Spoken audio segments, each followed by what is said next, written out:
Dans la paille, ça va. Bon, dans la botte, il se fait écraser. Laisse-moi me changer. Tu vas me faire perdre mon contrôle, là.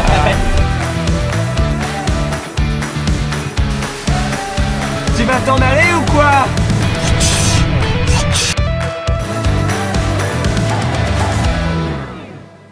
Bonjour tout le monde, j'espère que vous allez bien, bienvenue dans cette vidéo.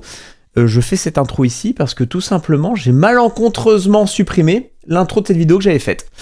Donc, programme, on avance dans le parc à veau avec Stéphane, le père avec Mathieu est revenu de Nouvelle-Zélande, on fait de la moisson de maïs grain, on fait du semis de blé, il y a Bastien qui arrive. Installez-vous, bonne vidéo. Tu touches? Ah, moi je touche pas, j'ai horreur de courant. On l'entend pas, clac. Bah vas-y, non mais t'as pas besoin d'entendre claque, vas-y voir, touche voir. J'ose pas. Avec ta langue. Ouais. À toi. Ah oui, il y a du jus. J'ai bien fait de pas te toucher. Allez. Allez Marc à deux sexes. Ça touche pas? Montre-nous que t'as du... Je suis isolé. Montre-nous que t'en as dans les baloches. Ouais, c'est bon, c'est un tout petit coup. Ah, ça va en vrai. Bon les amis, on s'est mis le fil électrique ici pour pouvoir pas se faire embêter par les vaches. Et surtout que les vaches viennent pas embêter nos futures constructions.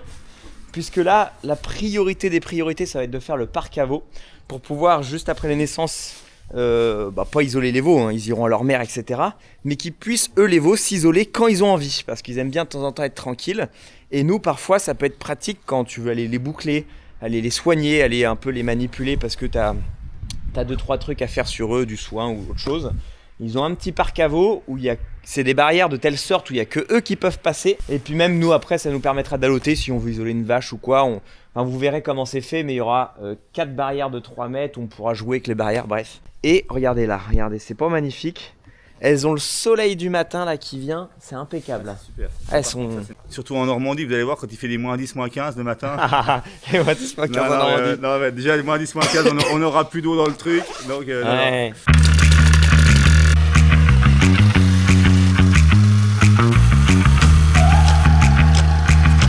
C'est sec.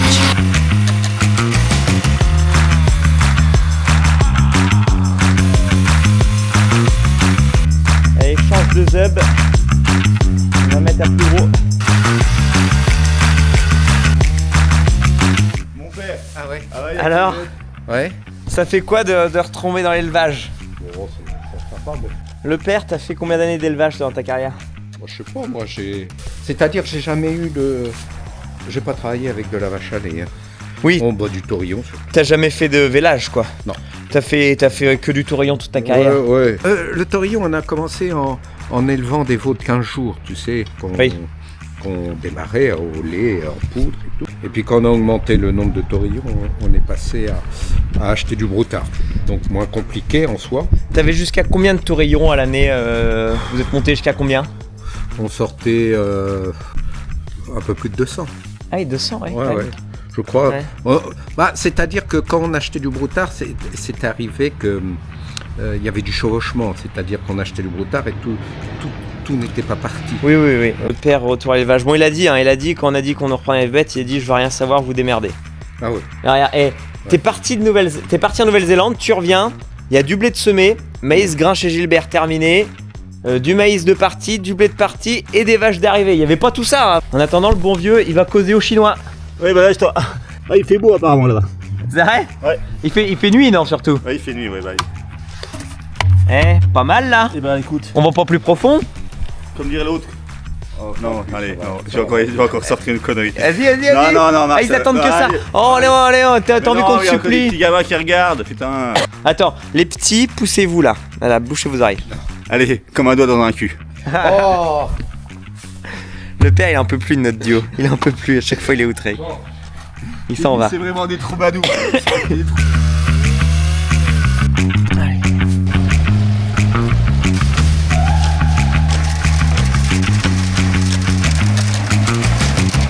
Bon, on a ressorti le même ensemble que la semaine dernière. Mais cette fois-ci, on y a mis une masse parce que c'était quand même dangereux. T'as mis un 28. Ah bah oui, heureusement. Dans la paille, ça va être peut-être... Là, on a marque A2C, c'est Marteloche Pitoche.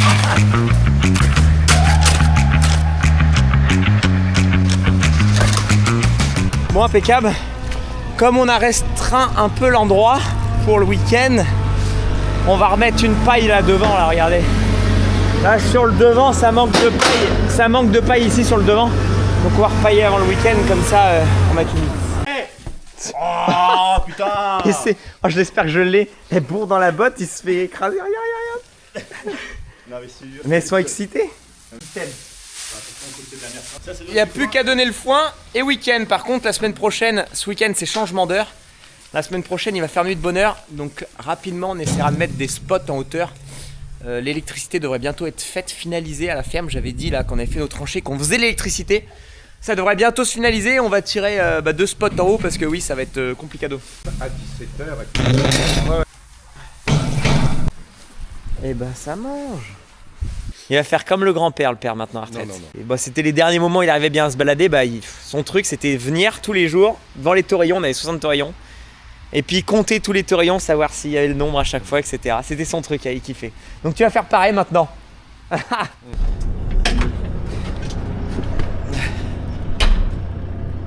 Regarde ça, il nous donne le foin. Bon les amis, on bosse un samedi. D'habitude quand je bosse le week-end, c'est que j'ai du blé à semer ou des moissons ou quoi. Mais là, maintenant qu'il y a des bêtes, là j'ai rien d'autre à faire. À part aller m'occuper des bêtes, nourrir les bêtes ou quoi. Mais les week-ends c'est fini les amis. Et oui, il y en a plein, ils se marrent déjà. Ouais, toi petit céréalier, machin, tu vas voir, t'avais tes week-ends. Attends, mais je sais, j'aurais pas pris de bêtes, je connais les conséquences. Dans l'avenir, il n'y aura pas le choix que d'habiter pas loin, à côté quoi. Là avec Manon, pour le moment, on vit à 20 minutes de route. Bon, ça va le faire pour le début parce que de toute façon on n'a pas le choix. Mais c'est clairement pas un objectif d'avenir et c'est certainement pas de bonnes conditions de vie pour moi et pour elle. Tout simplement parce que je peux pas être là en temps et en heure s'il faut. S'il y a un village qui se passe mal, bah, j'ai 20 minutes de route. Si les bêtes se sont échappées qu'on m'appelle, j'ai 20 minutes de route. J'ai pas ce truc où du coup bah, si je suis à 20 minutes de route, je vais pas aller checker souvent. Je vais pas avoir ce truc de bah tiens je fais un aller-retour tiens. Ah non, je vais pas faire un aller-retour pour rien quoi, pour me dire je vais juste aller regarder. Que si j'habite juste à côté, bah, il y a vite fait ou à 5 minutes d'aller vite faire jeter un œil. Donc clairement en projet pas professionnel mais personnel, notre objectif avec Manon ça va être d'habiter proche, d'acheter ou de faire construire assez proche. Donc ça c'est nos projets du moment, on essaie de faire ça parce que c'est... Là ça va qu'on a que 10 bêtes, donc bon voilà, j'ai le bon vieux Stéphane, on va se relayer. Le bon vieux Stéphane va pas être éternel, est-ce que dans 3-4 ans tu seras toujours à la ferme, je ne sais pas. Mais enfin voilà quoi, bref, on voit, pour m'occuper de ça, bah, même les week-ends ou quoi, ça va être plus simple que bah tiens je me lève, un petit café, je vais nourrir les bêtes. L'inertie sera complètement pas pareille. Et puis quand je dis bien-être animal pour elle, s'il y a un village qui se passe mal et que bah, je suis pas là à temps, en temps et en heure, où j'ai pas assez de surveillance parce que j'ai de la route ou quoi, que le veau meurt ou que la vache soit blessée ou quoi, bah, enfin tu vois ce que je veux dire. Il existe des caméras, tout un tas de systèmes, donc ça aussi je pense qu'on installera des caméras pour pouvoir surveiller, bah, voilà, depuis le téléphone, tu regardes la caméra où ça en est, tu regardes si une vache est en train de véler, pas bien, enfin bref. Clairement, il n'y a aucun débat que quand tu as de l'élevage et notamment des naissances, bon ça va, je me plains pas, hein, j'ai pas à traire matin et soir hein, non plus, hein, donc on n'en est pas là, j'ai que 10 bêtes pour le moment, mais pour moi c'est indispensable qu'il faut que tu habites proche de ton exploit quoi. Je pense que vous avez compris. Bref, du coup, bah, maintenant qu'on est au boulot, maintenant bon, vas-y, j'ai fait les retours, on est là, on nourrit les bêtes, mais on va avancer sur nos barrières du fond là. On va regarder si le béton a commencé à bien tirer normalement. On va présenter une barrière, voir si ça passe. Et va falloir qu'on rebouge d'été, ça va pas. Bon après ça va pas, c'est... De base, nos thés, ils devaient pas être là. En fait, quand on a fait les plans et tout ça, avec les barrières, les plans 3D, on était parti du principe que l'été, comme je vous l'ai dit, était à peu près au milieu des poteaux, sauf que ça n'allait pas. Donc après, on a mis à l'extérieur, sauf que pour ces barrières-là, ça n'allait pas. Du coup, pour ces barrières-là qui sont provisoires, qu'on a acheté un peu en urgence, qu'on ne pensait pas que les bêtes allaient arriver aussi vite, comme je vous ai déjà expliqué, et bah du coup, là, pour que ces barrières passent là en 6 mètres et quelques, et bah, les thés devaient être à l'intérieur. Sauf que thé intérieur, bah, sur notre parc à veau, ce qu'on avait prévu, ça va pas. Bon, bref. Tout ça, de toute façon, les amis, c'est provisoire. Et du coup, pour que ça passe au niveau des barrières à veau là-bas, et bah, il y a juste 2 thés à bouger. Et puis, bah, le jour qui sera créé, on le comblera. Mais là, il n'y a pas le choix. Je suppose qu'on va le passer sur celle-là.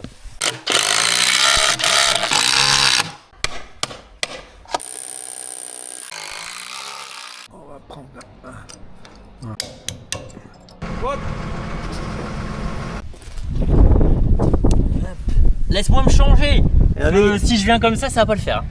Un deuxième trou de balle sur la ferme. J'étais tout seul, maintenant on est deux. J'espère qu'on va rien casser cette année.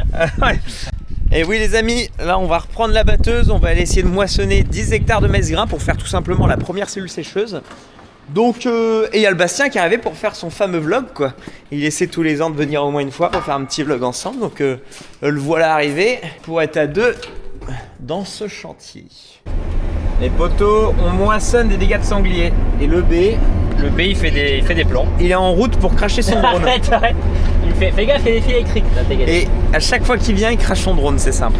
Donc là, en Arrête. direction du crachage. Tu vas me faire perdre mon contrôle là. Bon, allez. Bah, comme l'été il y a 2 ans, en fait, c'est pratique. Comme il sait conduire une batteuse, il la connaît déjà parce qu'il a déjà conduit plusieurs fois. Je peux le laisser, là j'ai personne, là je vais aller vider comme ça. Enfin vider. J'ai amené la benne à la ferme qui est juste à côté.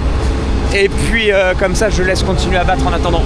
Même pas drôle, ça patine pas, on s'embourbe pas, non.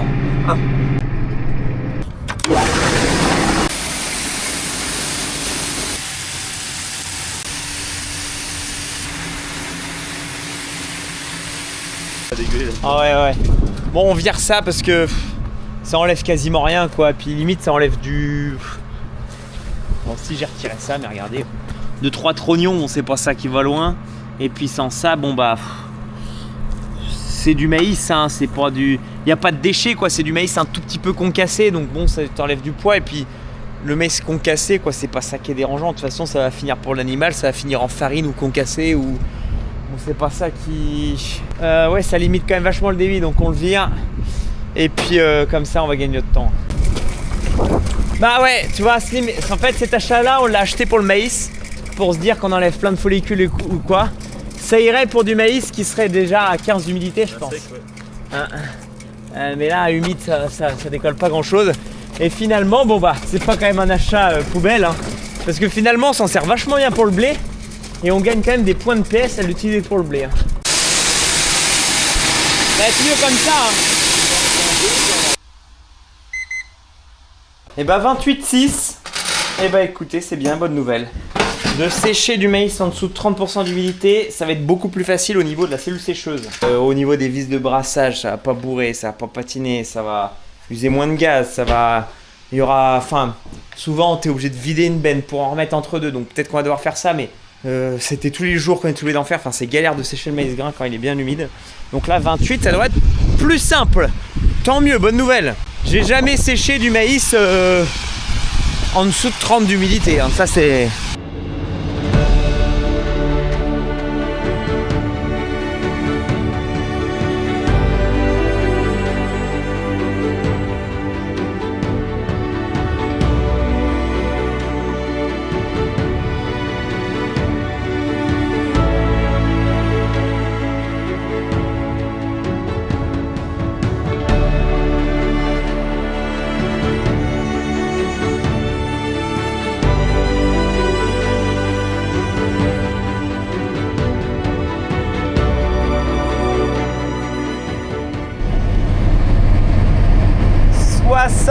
tonnes-heure. Je n'ai clairement jamais autant vu la trémie à l'arrière dégueuler mon pote. Bon après là ça met 20 tonnes hectares, on est à 42% d'humidité, c'est bon pour vous. Donc là c'est humide. Maïs encore super vert. C'est une variété à 270 d'indices. Donc d'habitude on sème plutôt à des indices à 240 dans une terre à un bon limon profond. Donc en fait elle en finit pas de finir la variété. Et là je pousse un peu le manche, ça va bien. 6 km/h. Voilà, ça crache derrière. Je viens à peine de vider que ça arrive déjà au carreau quoi. Je vais encore plaindre d'avoir les palettes d'élévateur à grains dans la trémie mon pote. Ouais ben de plus, là la benne chargée à bloc. C'était juste parce que putain pour fermer ma trémie moi, en fait j'en ai encore un petit peu dedans bon, mais faut que j'arrive à vider le minimum pour que je puisse fermer ma trémie derrière en fait tout simplement. Donc la benne elle est chargée à bloc. Et là on rentre, ouais bah j'ai pas beaucoup vlogué là, les moissons de maïs grain parce que Bastien là du coup je le laisse vloguer etc. Enfin voilà, de toute façon il nous restera encore 10 hectares, on reviendra ensemble s'amuser à faire ces 10 hectares là. Donc là bah bon je vous emmène quand même avec moi pour vous dire où on en est, où on en avance etc. sans trop s'y arrêter. Mais on viendra ensemble et puis de toute façon on continuera le vlog pour vous là, jeudi, vendredi, je vais savoir filmer encore d'autres trucs, etc. De ce qui va se passer sur la ferme, les travaux, les semis de blé chez Gilbert, on va essayer d'avancer là-dedans dans d'autres trucs. Donc voilà les amis, allez hop, on rentre à la casa, puis surtout on va aller semer du blé pour Gilbert là. Et là en attendant qu'on moissonne le maïs grain, il a pris de l'avance à faire un peu de charrue. Donc moi j'ai juste à prendre mon bon vieux 660 et d'enquiller ça. Impeccable. Rebonjour. Bon, je vous reprends que quelques jours après. En fait, tout ce qui s'est passé ces 2 derniers jours, c'est pour la vidéo de Bastien. Donc bah voilà, il est venu à la ferme. Je vous ai laissé moisson de maïs grain à la ferme. Donc entre temps, on a fini du coup, bah on n'a pas fini moisson de maïs grain, on a fait que 10 hectares, il y a 20 hectares en tout. Donc on a rempli une cellule sécheuse qu'on a mise en route. Bastien était mon ouvrier finalement, parce que hier il a fait que de continuer à semer chez Gilbert pendant que moi je faisais d'autres choses. Donc j'ai été moissonner du maïs chez un client, je me suis occupé de la cellule, enfin il y a une cour à... Bon bref, tout ça, ça sera dans la vidéo de Bastien. Donc je vous tease parce qu'elle sortira après cette vidéo là. Il y a eu une première naissance sur la ferme, dans la vidéo de Bastien aussi. Bref, du coup moi je vous reprends, contexte. Bon on va aller semer du blé chez Gilbert, voilà. De charrue, herse rotative. On surveille la cellule sécheuse, voir si tout se passe bien, si le manège tourne et que ça chauffe bien. Bon, vous y voyez rien, mais ça tourne. Et ce qui est trop bien, c'est que du coup, bah Bastien il m'a fait la surprise. Il y aurait un Can-Am qui allait arriver à la ferme, et je pensais que il allait repartir en même temps que Bastien. Et sauf que le gars qui doit le récupérer, il part en vacances. Il m'a dit écoute, je sais ce que tu fais, les vidéos ou quoi. De toute façon, moi je pars en vacances. C'est un truc de démo pour nous, le but, un truc de démo c'est fait pour faire de la démonstration quoi. Et si tu l'as, je sais qu'en vidéo YouTube, oui ça fera de la démonstration quoi. Donc je l'ai jusqu'au 11 novembre, 12, donc parfait. Donc on va pouvoir l'utiliser un peu, il est déjà ourdé le machin, le pauvre vieux il est ourdé. Donc non ça c'est trop bien, comme ça on va pouvoir l'utiliser, c'est vrai que c'est vachement pratique quand vous le verrez en vidéo pour la semaine prochaine surtout je pense. Mais on l'utilise pour un oui ou pour un non quand c'est comme ça. Baby don't hurt me, don't no more, what is love? Woo! La première étape, faire chauffer mon bulle, mon buffle, mon dinosaure, mon tigre, tiens tigre toi. On le fait chauffer, on remet de la semence, on est reparti. Le bon vieux est pas là pour ce matin, il fait du transport de fumier, donc il cure un rat. Donc Gilbert, ça va déjà faire 1 heure qu'il est parti à prendre de l'avance à labourer. Le père lui a un petit rendez-vous ce matin, il nous rejoint à labourer, donc doucement, doucement. What is love?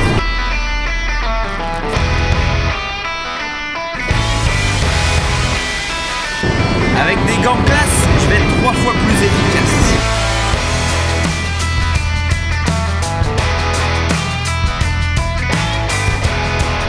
Les filles, attention les filles. Tu vas t'en aller ou quoi? Allez.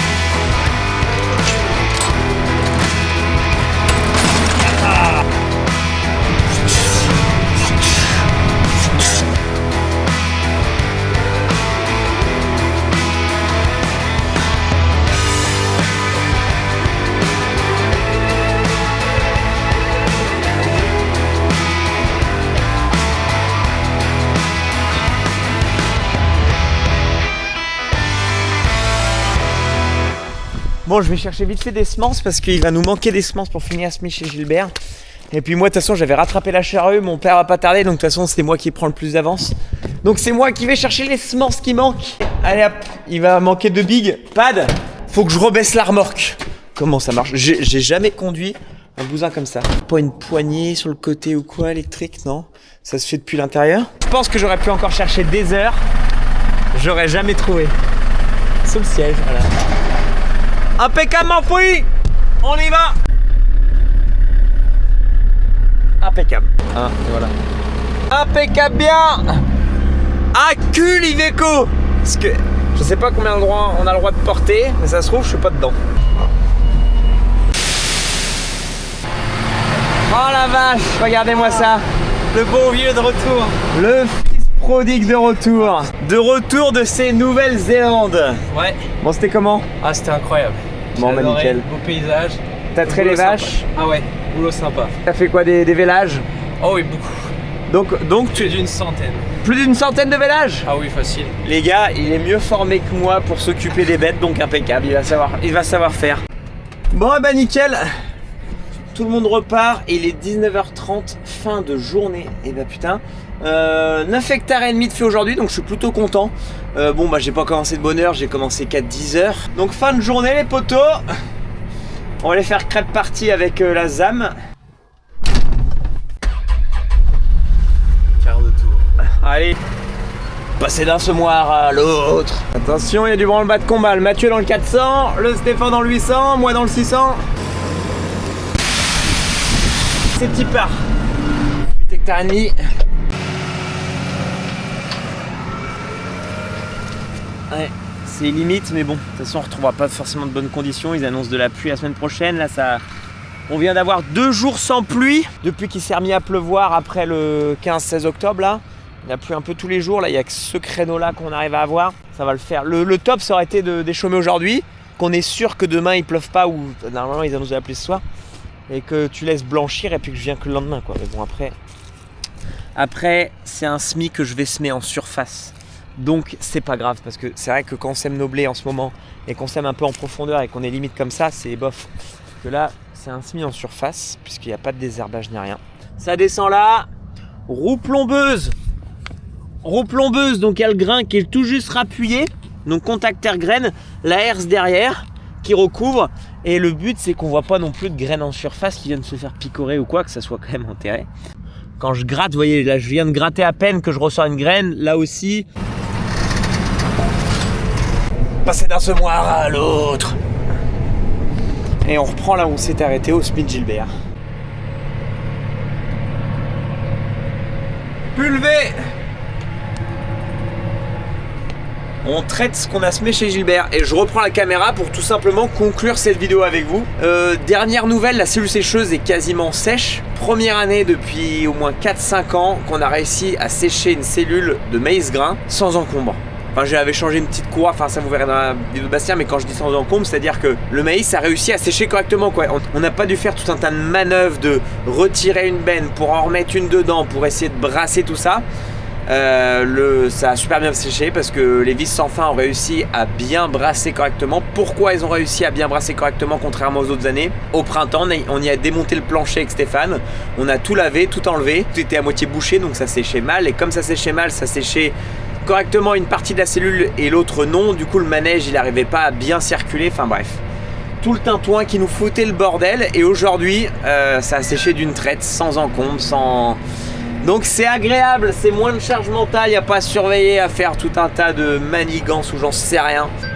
Hop là, donc là je fais les premières traces de pulvé. Donc je peux vous dire que j'ai pas intérêt de me gourer, surtout qu'il a replu cette nuit. Normalement je voulais vous emmener à semer du blé à la maison parce que ça faisait 2 jours qu'il n'avait pas plu, hier même une belle journée. Donc je me suis dit allez, là il y a une parcelle de 5 hectares derrière maïs grain, celle qu'on a récoltée ensemble début de vidéo. Je me suis dit je vais réussir à la semer, mais sauf que là il a plu cette nuit, donc baiser pour aujourd'hui. Donc bon, on verra un autre moment, donc que pulvé aujourd'hui. Bref, et là voilà, il n'y a aucune trace. Je fais les traces et comme il a plu cette nuit, c'est des traces qui... ça enfonce pas, mais ça marque quand même. Donc si je me gourre après c'est baisé, quoi. Donc c'est super bien d'avoir le GPS auto-guidage. Je suis mes lignes de semis et finalement comme ça c'est parfaitement droit, parfaitement parfait. Voilà, c'est satisfaisant. Bref, voilà, cellule sèche. Donc début de semaine on la vide, on va enquiller la semaine prochaine sur du coup la suite et fin des moissons de maïs grain, la suite et fin des semis de blé. On filmera tout ensemble. Est-ce qu'il y aura d'autres naissances sur la ferme, d'autres veaux qui vont naître? Je l'espère. Je pense qu'il y a une vache qui a l'air de se préparer là. Donc voilà les amis, merci d'avoir regardé cette vidéo en tout cas, et je vous dis à la prochaine.